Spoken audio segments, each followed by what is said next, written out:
عضو انجمن روانشناسان آمریکا APA و عضو انجمن روانشناسان ایرانی در آمریکا، با سالها تجربه روزهای جمعه ساعت 11:10 صبح به وقت لس آنجلس از تلویزیون جهانی تصویر ایران با شما گفتگو خواهند داشت. درود بر همه شما عزیزان، هموطنان عزیزم داخل ایران، خارج از ایران و همه فارسی زبانان دنیا. در ابتدا با یاد و نام خداوند جان و خرد میخواستم سال نو رو به همتون تبریک بگم. تبریکی که مثل تبریکای معمولی نیست. یک پیغامایی براتون دارم. اول این پیغام خودم رو بهتون برسونم. من میل دارم تو رو دوست بدارم، بی آنکه تو را محبوس در عشق خود کنم. به ملاقاتت بیایم بی آنکه توقعی داشته باشم. تو را به خدا دعوت کنم بی آنکه انتظاری داشته باشم. به تو کمک کنم بی آنکه بخواهم به تو ایراد بگیرم و آنطور که تو هستی به داشتنت شادی کنم. این یه پیغامای خوبی داره توی این جملاتی که من گفتم و اون اینه که شما همه انسان‌های خود اطرافتون رو میتونین آنطور که هستن بپذیرین، نه آنطور که شما میخواین. چون آنطور که شما میخواین ما قادر نیستیم. ما تنها کسی رو که قادر هستیم به تغییرش خودمون هستیم. پیغام من برای سال نو برای شما این هستش که واقعا سالی با تغییر، همراه با تغییر در نگرش، در طرز تلقی و دیدگاه های خود ایجاد کنید. حتی انسان هایی که دارای دیپریشن هستن، انگزایتی دارن، یعنی افسردگی، اضطراب، همه اینها با تغییر تفکر، یعنی فکر سلطان جهان است و جهان از تکوین یک فکر به وجود اومده و ما اینو میدونیم که چقدر مهمه تفکر ما. و اون کسی که افسردگی داره به طرز تفکرش ارتباط داره، آن کسی که اضطراب داره به طرز تفکرش بستگی داره، آن کسی که وسواس داره باز به طرز تفکرش یه مقدارم پدرنهای ژنتیکی. ولی کلا ما قادریم، ما انسان ها قادریم برای تغییر. پیروز یک آقایی به من زنگ زدن و گفتن که من انگر دارم و پرخاشگری میکنم با افراد نزدیک خانواده، نه در جامعه. چون میدونین ما دو تا شخصیت داریم، یکی در بیرون برای مردم غریبه که باهاشون نایسیم، مهربونیم، خیلی باهاشون گرم میگیریم و میخوایم گود لوکینگ خودمون نشون بدیم که من خوبم، من مهربانم.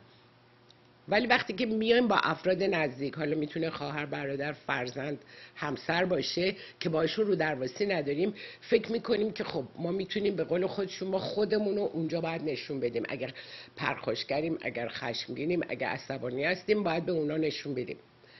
خب این طرز تفکر برای چی هست که ما این طرز تفکر داریم؟ این آقا هم به همین دلیل به من گفتن من چون پرخاشگری دارم، همه افراد خانواده به من پیشنهاد کردن برو با خانم دکتر یک مشاوره بگیر و ببین که چطوری این انگرات و خشمات رو میتونی کنترل کنیم.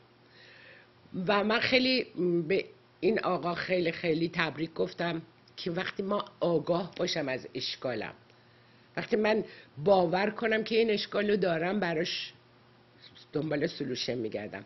تغییر موقعی به وجود میاد که شما قبول کنید که اشکالی تو ارتباطتون هست.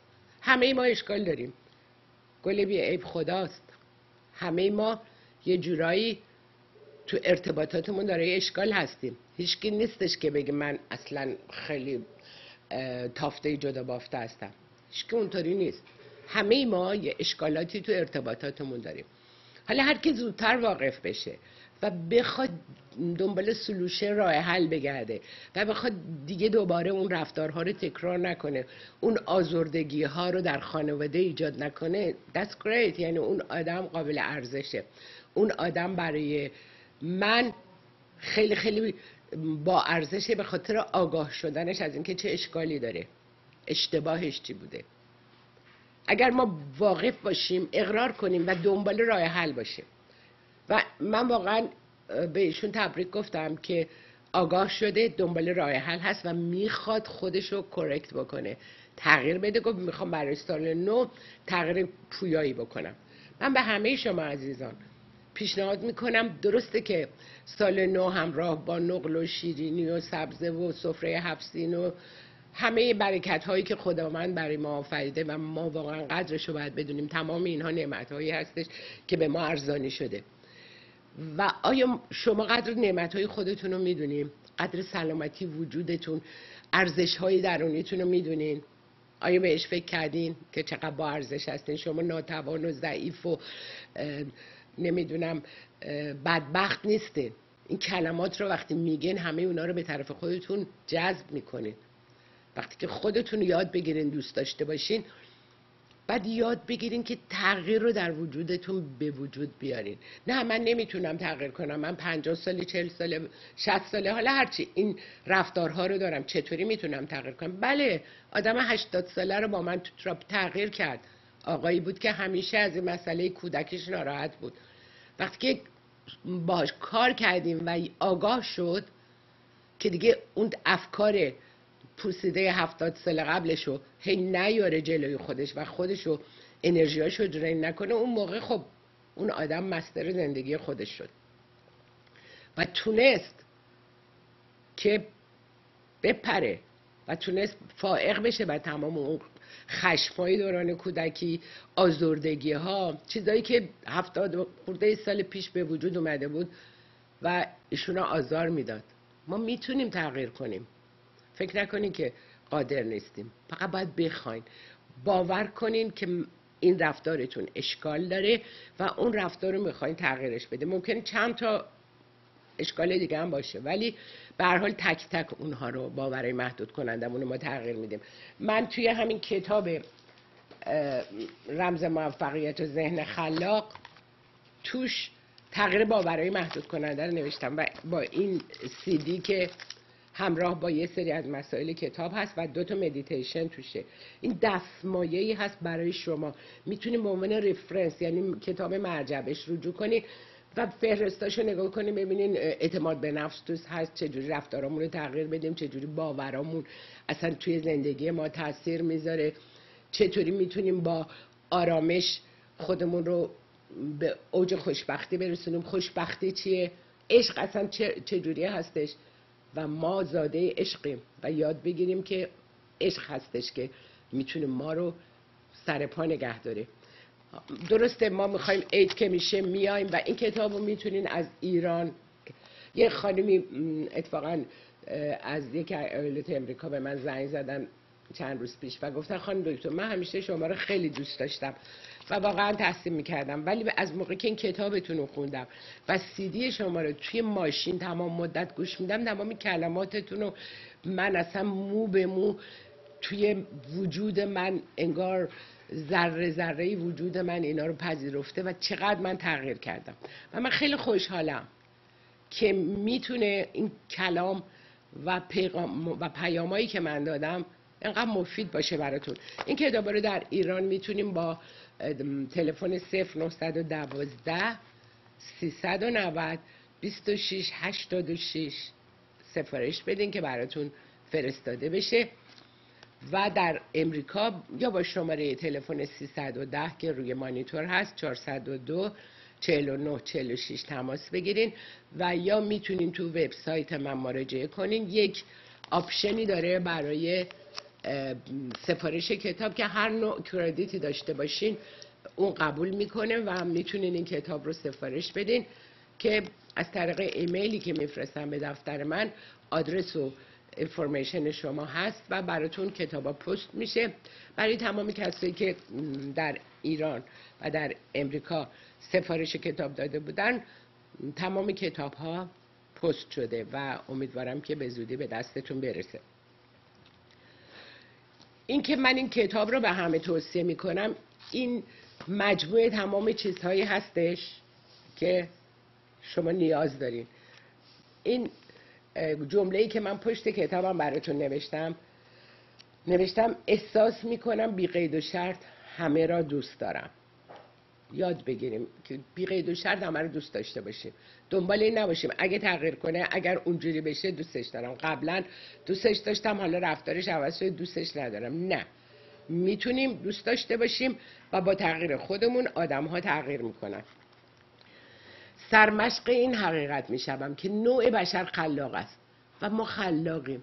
به خلاقیت خودتون باور داشته باشین و میتونین بر هر مشکلی فائق بشین. ما میدانیم که چه هستیم ولی نمیدونیم که چه میتوانیم باشیم. شما الان گنجایش های خودتون رو میدونین، اطلاعات و اینفورمیشن در مورد خودتون که چی هستین رو میدونین، اما نمیدونین چی میتونین باشین، نمیدونین چقدر میتونین بپرین، رشد بکنین. و دور از اینا که من بدبختم، من فقیرم، من ندارم، همه اینایی که به خودتون میگین تو ذهنتون، همه اینا میاد تو لایفتون. وقتی میگه من قدرتمندم، من توانا هستم، من مطمئنم، من باور دارم و میگه همه جا پر از خداست. درخواست کنید، باور کنید و به دست بیارید. و ما اگر پیرو این باشیم که با ذهنمون چقدر میتونیم معجزه بکنیم، دیگه نمیشینیم افکار منفی داشته باشیم، دیگه نمیشینیم قصه های 10 سال پیش رو برای خودمون بیاریم و اونا رو به عنوان یک چیزی که ما رو آزرده کرده 10 سال پیش، 20 سال پیش، 30 سال. کسایی هستن و دیپرشن از اونجا میاد. بعد این انقدر این رومینیشن یا تکرار این مکالمات ذهنی مرتب وقتی تکرار بشه و سولوشن، راه حلی نداریم. یه چیزی در گذشته اتفاق افتاده، هیچ راه حلی براش نداریم، هم خودمون آزار میدیم و هم ناامید میشیم نسبت به گذشته و اون افسردگی رو به وجود میاریم. بعد افسردگی میشه سیویر دیپرشن، دیپرشن عمیق. اون موقع هستش که بایستی نمیدونم شاک بدن، بایستی دارو بخورین خیلی زیاد. یاد بگیرین خودتون میتونین هیلر، یعنی هیل کنین بدنتون رو. خودتون قادرین با تغییر تفکر و طرز تلقیتون. من یک سمیناری دارم در روز 12 اپریل در خود لس آنجلس. این سمینار در مورد رمز دستیابی به خواسته هاست. چطوری میتونیم به خواسته هامون دست پیدا کنیم؟ تکنیک های آماده کردن ذهن، mindfulness and awareness. چطوری آگاه باشیم تو ذهنمون چی میگذره و اونو ببینیم و اجازه ندیم کنترل ذهن ما، ذهن منفی ما، کنترل ما رو در دست بگیره. کنترل رو به دست خودمون بگیریم. تکنیک های آماده کردن ذهن، قوانین مربوط به تفکر مثبت، قوانین حاکم بر ذهن، آماده شدن برای دستیابی به خواسته ها، جادوی باور. من یک کتابی هم نوشتم در مورد جادوی باور، به زودی چاپ میشه و در اختیار شما قرار میگیره. میبینین که اون چقدر میتونه مؤثر باشه. میتونه چقدر مؤثر باشه. راه رهایی از گذشته ها رو بهتون یاد میدم. برنامه ریزی کامیابی برای آینده، مهارت های ارتباط مؤثر. چه مهارت هایی باید داشته باشیم که بتونیم ارتباط خوبی داشته باشیم با خودمون، با دیگران، با کل جهان. این خیلی مهمه که در آشتی باشیم با خودمون، خودمون دوست داشته باشیم، برای خودمون ارزش قائل باشیم و آنچه را که برای آرامش و شادی و خوشبختی وجودتون نیاز دارین من در این سمینار به شما ارائه میدم. متاسفانه در ایران خب نمیتونن کسایی که در ایرانن و بیشتر کسایی که در لس آنجلس هستن یا اطراف لس آنجلس میتونن در این سمینار شرکت کنن که در روز 12 اپریل هست، 2 تا 5 بعد از ظهر در سالن اجتماعات رستوران شعله طبقه دوم در سانتا مونیکا. به هر حال این فلایرها همه جا هستش و شماره تلفن ها هست که میتونن مراجعه بکنن. من امروز میخواستم یک آگاهی به شما بدم در مورد اینکه این ایدیه برای شما. آیا میدونین که مردها حتی طرز تفکرشون، حتی اون فانکشن مغزشون با خانم ها متفاوته. مطالعات و ریسرچ هایی که دانشگاه پنسیلوانیا کرده و دانشگاه دیگه در مورد مغز زن و مرد و اینکه با هم دیگه چقدر دیفرنت هستن. مردها قدرت بازوشون بیشتره، میتونن دایرکشن داشته باشن، درک روابط فضایی رو بیشتر دارن. خانم ها مکالماتشون بیشتره، یعنی خیلی قشنگتر میتونن، سلیستر صحبت کنن، سیمپاتی ایمپاتی دارن، یعنی میتونن احساساتشون رو منتقل کنن، با آدم ها هم دردی بیشتری بکنن و خیلی مسائل دیگه که اینا مربوط به مغزه.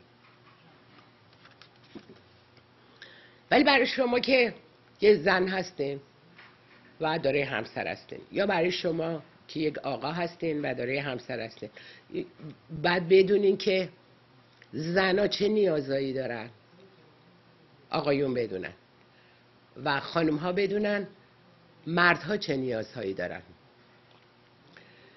نیازهایی که مردها دارن با ما زنها فرق داره. وقتی که خانم میاد و گله میکنه، شوهرش از راه میرسه و میره مثلا میشینه پای تلویزیون و داره یه مطالعه‌ای میکنه یا تلویزیون نگاه میکنه. خانم میاد شروع میکنه هم مشکلات زندگی، آره من امروز این کارو کردم، بچه‌ها این کارو کردن، کار خونه اینطوری بود، شروع میکنه صحبت کردن. خانم منظورش این نیست که گله کنه یا راه حل بگیره. خانم‌ها دوست دارن حرفشونو بزنن و اینجوری تخلیه میشه. حالا اگر فشار بوده بهشون یا هرچی، اینجوری تخلیه میشن. آقایون این برداشت رو میکنن که خانم داره گله میکنه و یا دنبال یک راه حل میگرده، شروع میکنن بهش راه حل دادن و این رابطه رو خراب میکنه. خانم‌ها میدونین چی میخوان از آقایون؟ 2 گوشه شنوا، بشینن و گوش بدن بدون اینکه بخوان راه حل بدن، بدون اینکه بخوان یه رکومند بکنن، چیزی رو بگن اینو بکن اونو بکن، هیچی رو نمیخوان. فقط میخوان که فقط پذیرای حرفاشون باشه، یعنی فقط گوش بدن.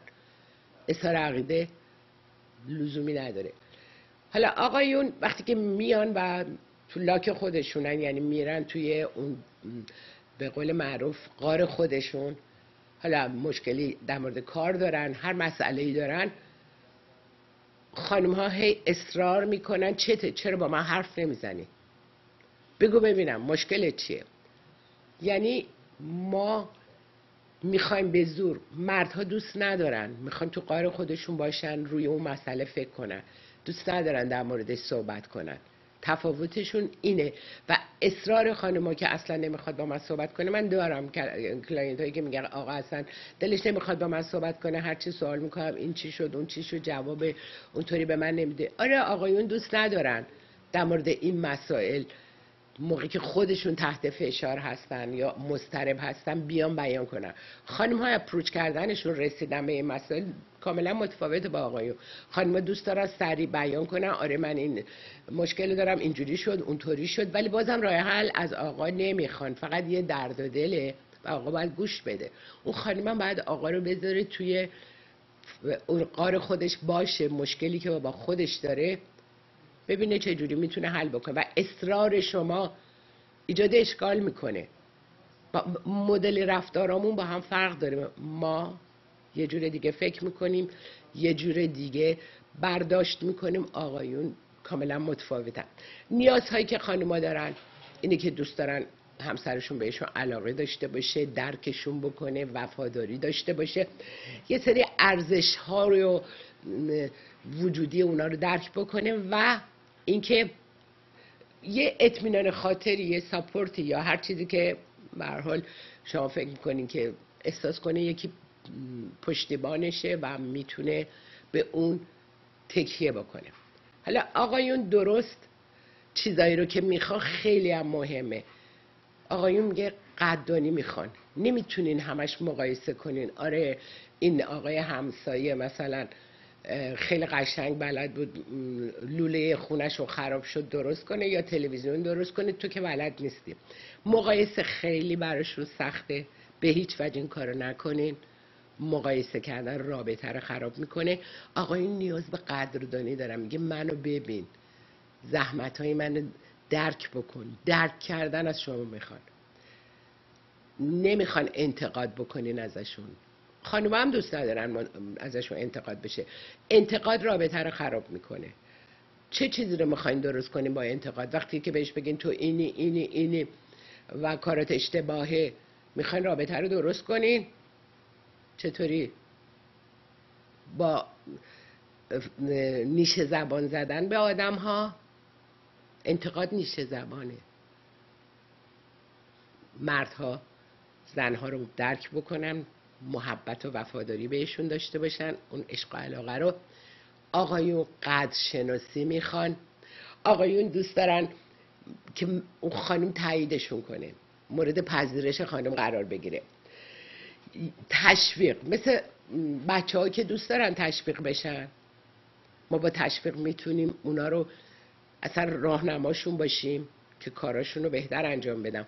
اگه یه بچه‌ای اتاقش نامرتبه یا رفتار مشکل، یعنی رفتار مؤدبانه ای نداره یا یه جورایی مثلا بچهای دیگر رو اذیت میکنه، وقتی مادر شروع میکنه با اون تکرار این که تو چقدر بی تربیتی، همیشه نامرتبی و اینو تکرار میکنه، جز این که این صفات رو در بچه استیبل ثابت بکنه و ثبات بهش بده، هیچ کاری دیگه و رابطه خودش هم با اون بچه خراب میکنه.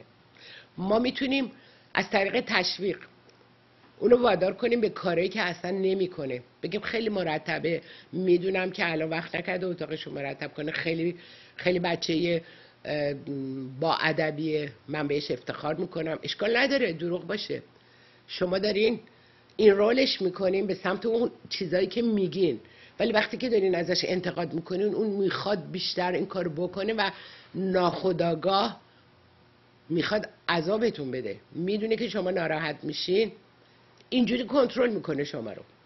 یعنی بچه ها انقدر باهوش هستن که میتونن شما رو با رفتاراشون کنترل کنن، چون عکس العملای شما رو میدونن الان شما ریاکشنتون پرخاشگری، یعنی دعواش میکنین، انتقاد میکنین، چرا این کاری کردی، من تو رو تنبیه میکنم، تو رو توبیخ میکنم و هر روز داره این کاری میکنه. من کلاینتی دارم که تو رابطه این کارا رو میکنه.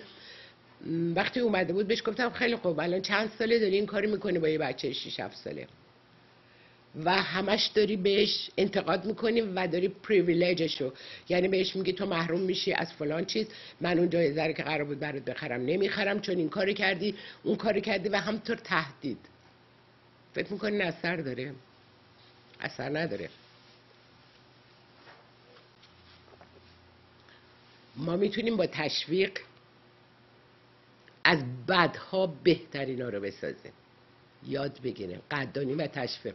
مردها این حالتی که بچه ها دارن رو خیلی دارن رو این حساب، یعنی تشویق رو دوست دارن، قدردانی رو دوست دارن، همه دوست دارن، خانم هم دوست دارن، ولی آقایون خیلی اتچمنت، یعنی وابستگی به اینها دارن. این خیلی براشون مهمه تا چیزهای دیگه. مورد قبول شما قرار گرفتن خیلی مهمه، مورد قبول همسرشون قرار گرفتن خیلی براشون مهمه.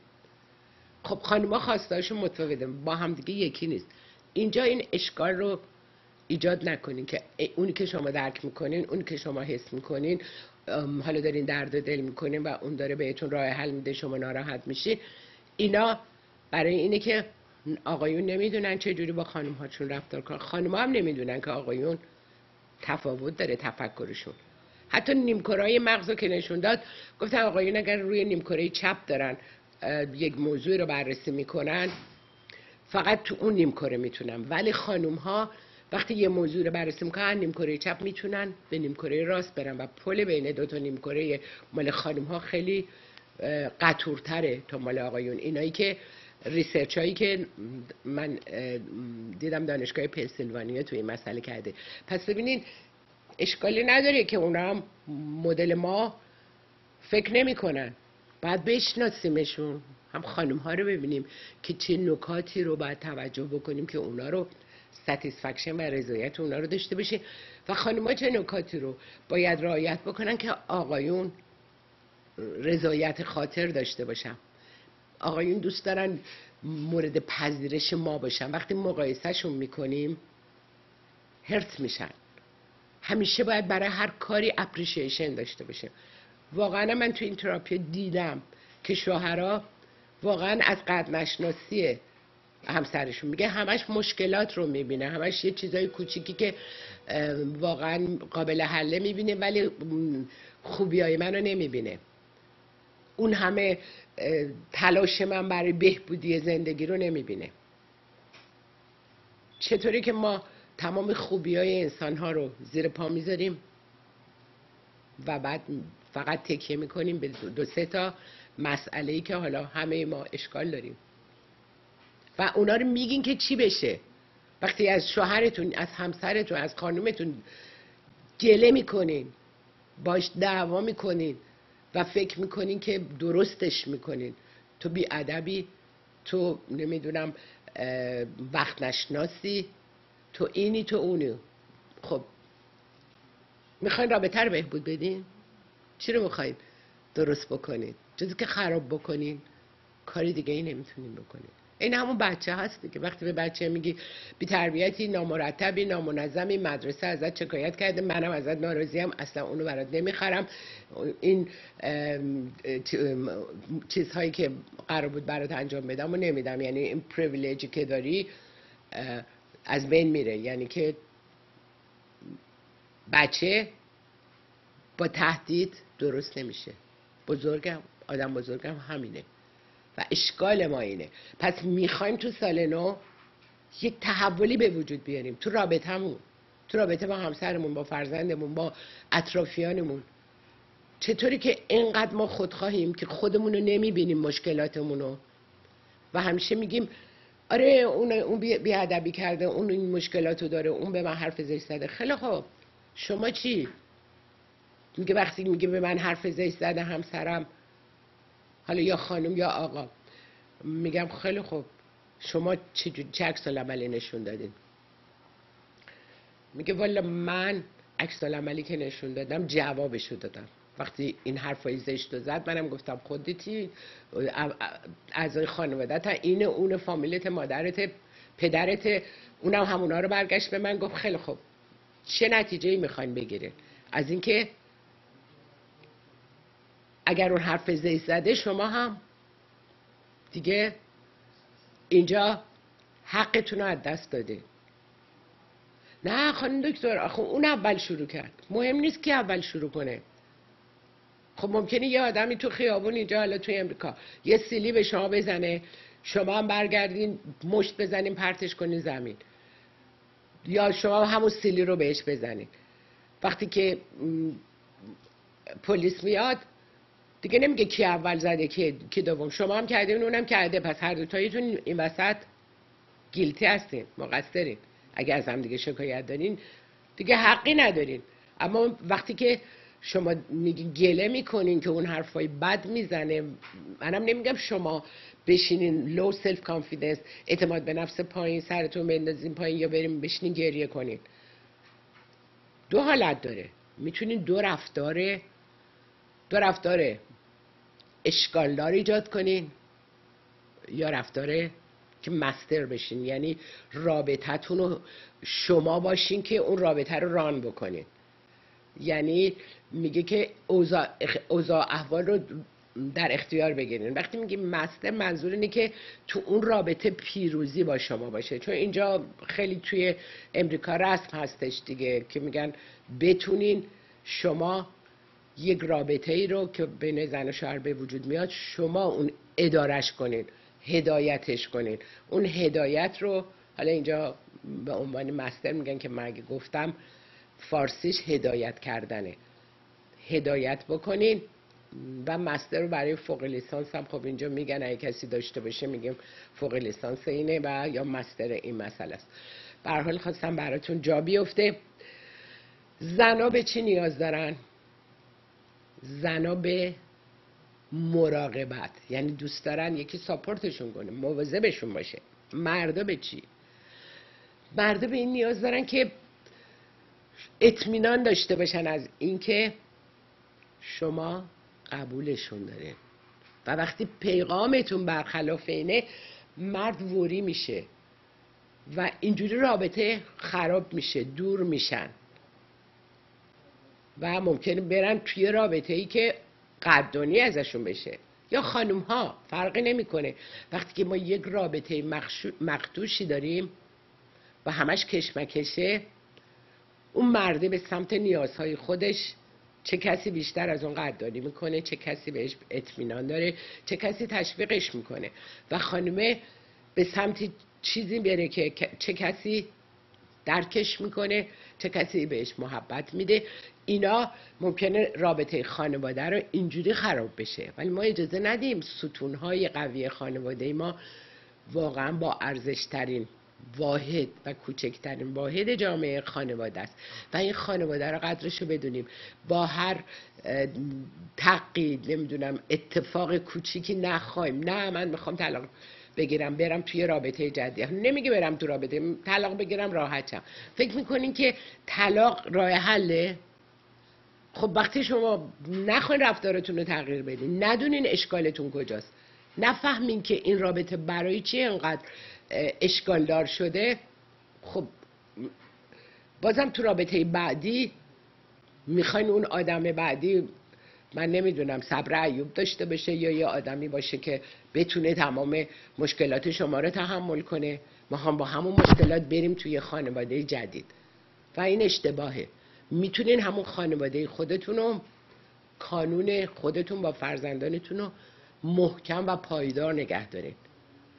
توی امریکا خیلی به کانون خانواده اهمیت میدن. حتی رئیس جمهوری که میخوان انتخاب کنن اگر جدا شده باشه یا اشکال داشته باشه اونو بهش رأی نمیدن، چون ببینین چقدر مهمه که کسی ارزش‌های خانواده رو درک بکنه و این ارزش‌ها رو زندگی کنیم، ما باهاش بفهمیم چقدر مهمه که ما اون خانواده رو،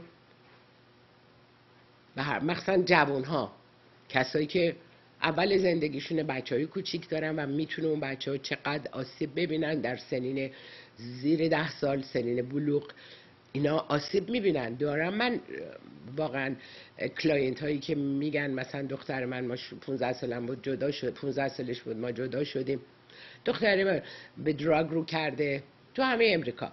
ببینید خب به خاطر اینکه اون کمبودها رو احساس میکنن، ما به خاطر خودخواهی خودمون نذاریم آدمها رو قربانی نکنیم، بیایم یه فکری بکنیم، بیایم مشاوره بگیریم، بیایم ببینیم من مشکلم چیه. چطور همش آدمای دیگه مشکل دارن ولی من هیچ عیبی ندارم، هیچ مشکلی ندارم، همسر من اشکال داره تو رابطه، من چی؟ اول به خودمون نگاه کنیم. اگر اونو پیدا کنیم، من از اون آقایی که به من زنگ زد پیروز و گفت من انگر دارم و همه بهم میگم برو با خانم دکتر مشورت کنیشون فلان، من خیلی قدردانی کردم که آفرین به شما که آگاه شدی به اشکالت. همیشه دینای میکنیم، میگیم من خیلی پرفکتم، اون اشکال داره، اما نه، منم که اشکال دارم، کاری ندارم با اون آدم، اونم ممکنه در نوع خودش تو ارتباطاتش اشکال داشته باشه، ولی اونی که میاد جلوی من میشینه با من حرف میزنه، من اونو بهش میگم چطوری میتونی عنان اختیار زندگی تو به دستت بگیری بدون اینکه سلف کانفیدنس تو بیاری پایین، بدون اینکه تو سرت بخواد بزنن و اعتماد به نفست پایین باشه، یعنی تو حالتهای انفعالی بری آره خانم دکتر اون هرچی هم میگه فوش میده اینا من اصلا اهمیتی نمیدم، بعدم میرم پیش خودم گریه میکنم. خیلی کار درسته، یعنی میرم میشینم گریه میکنم بعد دوباره روز از نو روزی از نو.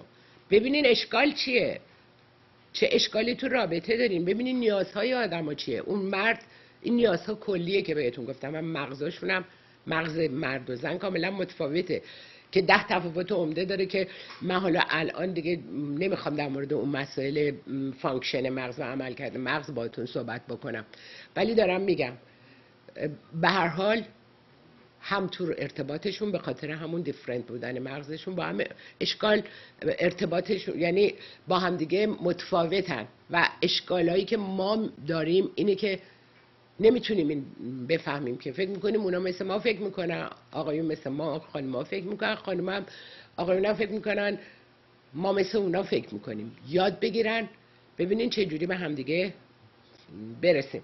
من یک آگهی اجازه بدن پخش بشه تا بعد باهاتون صحبت. دکتر پروین نظامی، آشنای جامعه ایرانی، فوق دکترا در روانشناسی بالینی، عضو انجمن روانشناسان آمریکا APA و عضو انجمن روانشناسان ایرانی در آمریکا، با سالها تجربه، روزهای جمعه ساعت 11:10 صبح به وقت لس آنجلس از تلویزیون جهانی تصویر ایران با شما گفتگو خواهند داشت. دکتر آتوسا نیکاین، ارتودونتیست، با بیش از 15 سال تجربه و استادیار با سابقه دانشگاه UCLA، متخصص ردیف کردن و زیبایی دندانها، درمان ناهنجاری‌های فک و صورت، اینویزیلاین در کودکان و بزرگسالان سنین 7 تا 75 سال، دارای درجه تخصص ارتودنسی از دانشگاه کلمبیا در نیویورک، استادیار دانشگاه UCLA بخش ارتودنسی، عضو انجمن ارتودنتیست های آمریکا و کانادا، عضو انجمن دندانپزشکان آمریکا و کالیفرنیا، قبول اکثر بیمه‌های درمانی، وام دندانپزشکی، پرداخت ماهیانه بدون بهره. تلفن تماس 310 444 1113 310 444 1113. دکتر آتوسا نیکاین، ارتودونتیست.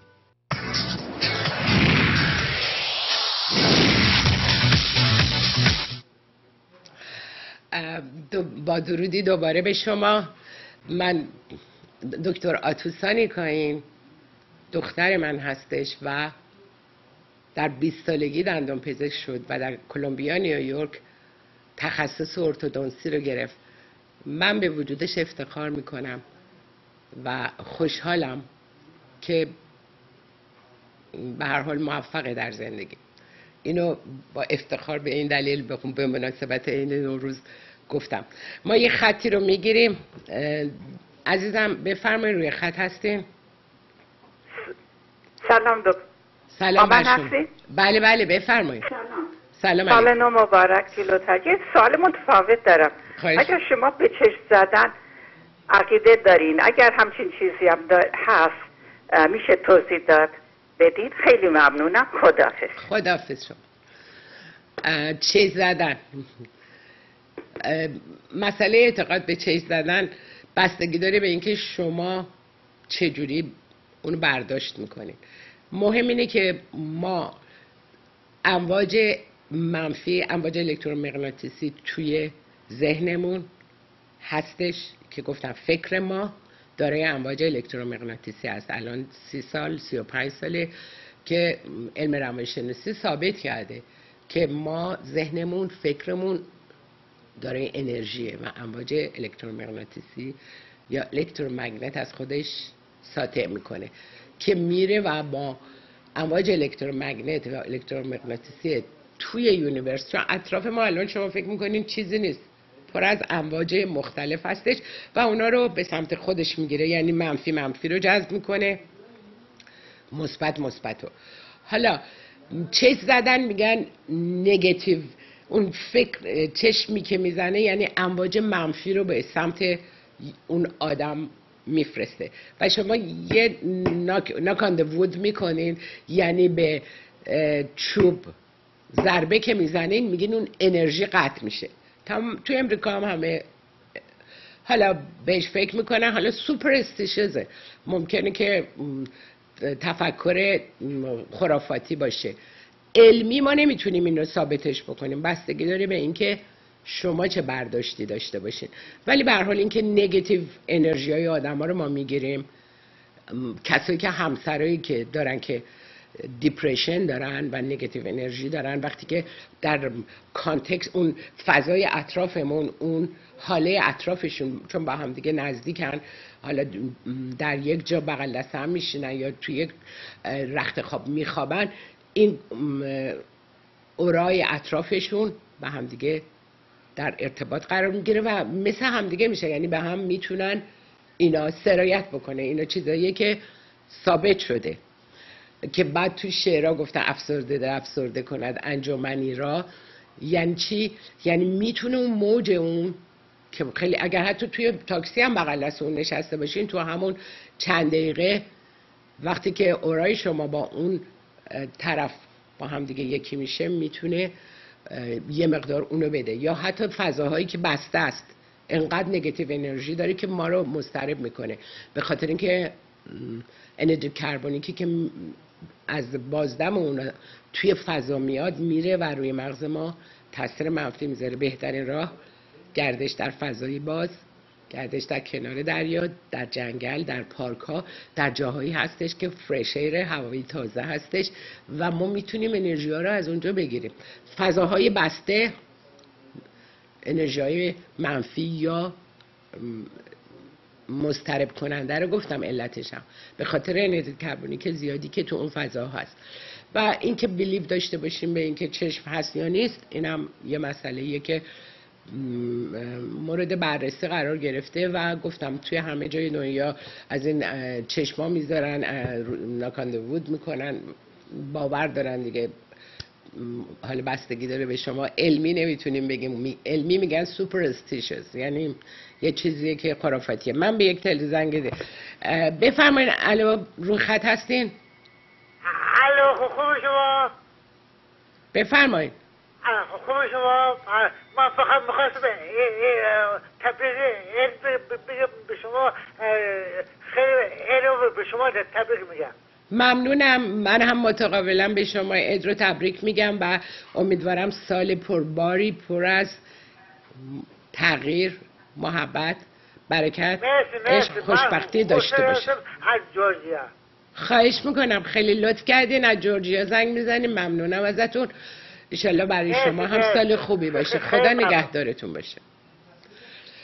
خب ممنونم از عزیزانی که تبریک گفتم و ما در صحبتامون در مورد این کتاب، من دوست دارم کسایی که واقعا این خانم‌ها آقایونی که خوندن، من واقعا خوشحال میشم که میبینم چقدر براشون مفید بوده، چقدر این CD رو 100 بار گوش بدین، کلامش خیلی براتون اثر میذاره، تغییر در درونتون، عشق خودتون رو زیاد میکنه، خوشحالیتون رو زیاد میکنه. این کار بکنید، با خودتون مهربون باشید، این خود دوست داشتن رو تمرین بکنید. و این کتاب در ایران با تلفن 0912 390 2686 میتونین 0912 390 2686 و دوباره میگم 0912 390 2686 زنگ بزنین برای سفارش کتاب از ایران و CD همراهش هستش. و در امریکا هم با دفتر من و حتی تو وبسایت من یه آپشن داره برای کتاب. من خط دیگر رو میگیرم. درود بر شما، بفرمایین، روی خط هستین. سلام علیکم خانم دکتر. سلام بر شما. حالتون خوبه؟ من پیش سال نو رو بهتون تبریک عرض میکنم. ممنون. و آرزوی موفقیت براتون دارم. خیلی لطف دارید. خواهش می‌کنم. سوال من اینه که من یه نوه‌ای دارم الان 10 سالشه. بله. و این بچه صدای فوق‌العاده قشنگی داره. منتهای مراتب حتی یه بار رفته بودیم توی یه کلیسایی هم دعوت شده بود و اینا، اونجا بلند شد رفت روی سن و آواز خوند، منتها نیمه کاره یه مرتبه شروع کرد به گریه کردن و نتونست ادامه بده. حضارم که خیلی به اصطلاح تحت تاثیر صدای این قرار گرفته بودند و اینا بلند شدن هی کف زدند و باز سعی کردن تشویقش کنن و نتونست ادامه بده. حالا منظورم چی از این صحبت اینه که این بچه اصلا شدیداً خجالتیه و نمیتونه بخونه. یعنی چی میگن میخونه که کار کنیم؟ آیا این معالجه‌ای داره؟ خب بله، خجالتی بودن میتونه درمان داشته باشه. یعنی بچه رو اگه نمیتونه بخونه برای پدر مادرش که میتونه بخونه. بله. خب منتها اگر یه نفر غریبه مثلا اونجا بیاد این دیگه نمیتونه این کارو بکنه. خب آروم آروم بعد این کارو برای اینکه این به تدریج این مسئله از بین خواهد رفت. الان سنش 10 سالشه، دختره یا پسره؟ دختره. خیلی خب، ببینین الان توی سنیه که یه همچه حالتایی رو دخترها از 11 سالگی و اینا شروع میکنن به اون تغییرات هورمونی که توی بدنشون هستش برای از نظر جسمی و این حالتها به هر حال میتونه عادی باشه و میتونه از بین بره، اما خب نیاز داره که خانواده آگاه باشن، هی بهش نگن خجالت نکش، این آقا که غریبه نیست، این خانوم که غریبه نیست، اشکال نداره. ببینیم پوشش نکنین، فشار نیارین بهش، اصرار نکنین که یک کاری رو بخواد به زور انجام بده. بیشتر اون موقع سرخورده میشه. ولی تشویقش بکنین تو جمعای خانوادگی. بعد حالا اگر یک نفرم حالا غریبه توی اون جمع وارد شد، زیادم بهش اصرار نکنیم ولی تشویقش بکنیم، بگه حالا میتونی یه خطشو بخونی، نمیخواد تا آخر بخونیم، ولی همین که رفته پشت میکروفون توی جای عمومی خونده ولی باز هم چقدر فشار بهش بوده که بازم خونده و این خیلی مهمه، میتونه و درست میشه. من بهتون قول میدم باید خانواده آگاه باشن، فشار بی دلیل بهش نیارن، بذارن با میل خودش آروم آروم. وقتی به زور با اصرار میخوایم یه چیز رو انجام بده، معلومه که اون میترسه، مقاومت میکنه، اما اختیار رو بدین دست خودش، تعریف بکنین که این آوازش خوبه، میتونی ضبط بکنی. این حتی معلم موسیقیشم با معلم موسیقیشم که میره اونم خیلی تشویقش میکنه و خب میتونیم براش ببینید ضبط کنیم. اون چنون رسا و قدرتمندی مثل ویتنیستون داره در اون هست بچه 10 ساله. خب ببینید ضبط کنین صداشو، ببین صداشو ضبط کنین توی مهمونی جاهایی که غریبه ها هستن، اون صدا رو بذارین خودش شاهد باشه و عکس العمل آدما رو ببینه. اون موقع دیگه خجالت نمیکشه که شما این صدای رسا رو ضبط میکنین و میذارین توی حالا مهمونیتون یا دوستاتون اومدن و این بچه خودش هم شاهد باشه، میبینه که چقدر مورد تشویق قرار میگیره. بهترین راهش همین هستش که آروم آروم بدون اینکه اصرار شدید باشه، تمایل اینو نسبت به اینکه صدای ارزشمندی داره، خودش هنرمند خوبی هستش، این باورش بشه و اون ترس‌هاش، اینا ترس، خجالت نیست، اینا این ترس‌هاییه که همه آدم‌ها دارن برای اینکه تو پابلیک، ببینید سخنرانی تو پابلیک بزرگترین استرس، یعنی الان تو روانشناسی ثابت کردن کسی که میره تو پابلیک، حالا یه جایی سخنرانی میکنه یا توی تلویزیون یا هرچی، این بزرگترین استرس و انگزایتی رو داره. یعنی برای آدم‌ها خیلی مشکله، آدم‌های بالغ، چه برسه اون بچه کوچیک، اون پابلیک براش حالا 2 تا غریبه است. همون انسان هم اگر برن توی مثلا یه خانمی به من زنگ زده بود که من رفتم توی مثلا انجمن خانم مدرسه بچه‌م و میخواستم، چون من خودم هم اونجا کاندید کردم که مثلا معاون اون انجمن باشم، ولی نتونستم حرفمو بزنم، اصلا هر کاری کردم زبونم بند اومده بود، نتونستم حرفای خودمو تو اون انجمن که حالا 10 نفر آدم 8 نفر آدمه، پابلیک یعنی اون. بنابراین این مسئله نداره، آدم بزرگا هم با تمرین جلو آینه و اعتماد به نفسشون تقویت میشه. خیلی کارهای متفاوتی هست که میشه بکنن و این مسئله رو از بین ببرن. ممنونم. شما کجا زنگ میزنین؟ من از سن حوزه حضورتون زنگ میزنم خانم. خواهش میکنم. به هر حال موفق باشین. قربان شما. ممنونم. خدا نگهدار شما دارم. متشکرم. خدا نگهدارتون. خدا نگهدار. بفرمایین عزیزم، روی خط هستین. درود بر شما. سلام، خسته نباشید. سلام، صداتون نمیاد. الو. بله میاد، به بلند صحبت کنین. خواهش میکنم بفرمایید. شما خیلی متشکرم. احوال پرسی دیگه نکنین. حدود 6 ماه ازدواج کردم. از ایران زنگ میزنین؟ بله بله. به صداتون گوش ندین به تلویزیون لطفا. از تلفن گوش بدین. 6 ماه البته ازدواج دوممه. بله. چند سالتونه؟ ایشون الان به من خیلی عاشق من بود، میمرد برای من. الان نزدیک یه 2-3 ماه خیلی کم محلی میکنه، همش از هم دوری میکنه. خب شما چند سالتونه؟ ببخشید. من حدودا 35 سالمه. اون آقا؟ ایشون هم حدود 30 سالشه. قبلا خیلی عاشقانه با شما برخورد میکردن. چند وقت ازدواج کردین؟ الان حدود 7 ماه من ازدواج کردم. ازدواج دومم هستش. یه پسر 10 ساله هم دارم. ولی الان نزدیک 2 ماه من اذیت میکنه، همش اینکه نمیخوامت، دوستت ندارم، همش ازم دوری میکنه. خیلی روحم داغون شده دیگه، اصلا نمیتونم. خب پرسیدین علتش چیه؟ آره پرسیدین علتش چیه؟ میگه به من زنگ نزن، گیر نده، حوصله ندارم، پول ندارم. خب گیر میدین دیگه. پس ببین پیغام داره بهتون میده، داره پیغام میده. پیغامش چیه؟ به من زنگ نزن، به من گیر نده. چطور ما اینا رو نمیگیریم؟ فکر میکنیم اینا خب همیناست که آدم رو از ما دور میکنه. نکته رو بگیریم. وقتی باش صحبت کردیم بهتون میگه به من گیر نده، به من زنگ نزن، یا الان مشکل مالی داره. مردا خیلی اینسیکیور میشن. ببینیم مرد اگر پول نداشته باشه، جاب نداشته باشه، خیلی اینسیکیور میشه، یعنی احساس ناامنی میکنه و ما با فشارامون همونطور که گفتم اونو میبره توی غار خودش. یاد بگیریم سیمپاتی ایمپاتی رو. خانم‌ها که بلدن همدردی و همدلی رو، نه اینکه پرخاشگری و چون تو من اصلا دیگه محبت نداره، دوستم نداره.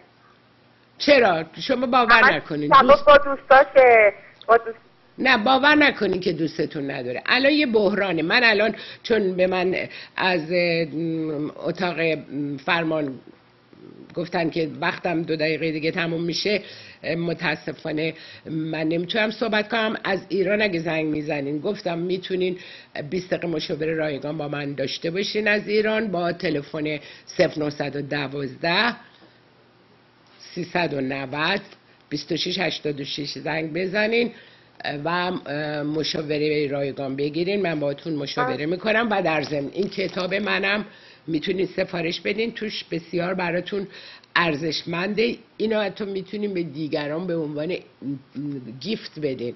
بهترین هدیه است. شماره‌تون رو میگین؟ 0912 390 2686 و میتونیم وقت بگیریم. من البته الان ایام فروردین نوروز هستش، میتونیم برای 3 شنبه 4 شنبه هفته آینده.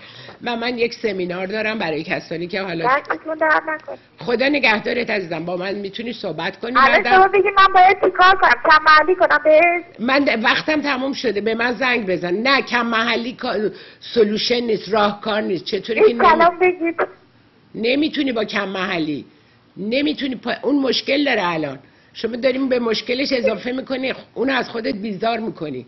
الان موقعی سختی ما باید یار انسان ها باشیم، نه اینکه همش بگیم اون بیاد عاشق من باشه. الان درکش کن، مشکل داره، همش دنبال این که عاشقت باشه نباش، تو یه ذره عاشقش باش.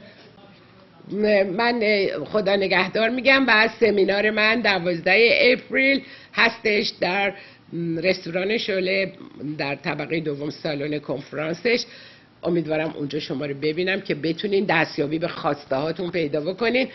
خدا نگهدارتون. سال بسیار پرباری برای همه شما عزیزان. همتون راه دور واقعا دستتون رو میفشارم و همتون رو دوست دارم. همتون نعمت خدایین و حلقه های وجودی همدیگه. خدا نگهدارتون. دکتر پروین نظامی، آشنای جامعه ایرانی، فوق دکترا در روانشناسی بالینی، عضو انجمن روانشناسان آمریکا APA و عضو انجمن روانشناسان ایرانی در آمریکا، با سالها تجربه روزهای جمعه ساعت